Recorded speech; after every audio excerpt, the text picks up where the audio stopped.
सरपंच संतोष देशमुख हत्या प्रकरणावर भाजपचे आमदार सुरेश धस यांनी आजपर्यंत अनेक धक्कादायक आरोप केले। पोलिसांचा तपास असेल किंवा या प्रकरणात नेमकं काय काय घडलं याची माहिती धस यांनी उघड केली। पण आता सुरेश धस यांनी थेट राष्ट्रवादीचे नेते आणि मंत्री धनंजय मुंडे यांच्यावरच आरोप केलाय। परळीमध्ये धनंजय मुंडे पालकमंत्री असताना 37 कोटींची 70 लाख रुपये कामं न करता बोगस बिलं उचलली गेली असा थेट आरोप सुरेश धस यांनी केलाय।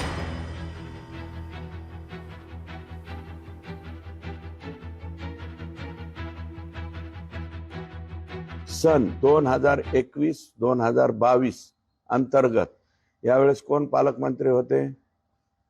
माननीय धनंजय मुंडे साहेब पालकमंत्री होते। कोरोनाचा कालावधी मला वाटतं या कालावधीत होता। परळी आणि अंबाजोगाई तालुक्यातील कामे न करता कोट्यवधी रुपयाची बिलं उचलली। एकाच दिवशी 37 कोटी 70 लाख रुपये 1 रुपयाचंही काम न करता त्या कामांची यादी सुद्धा माझ्याकडे आहे।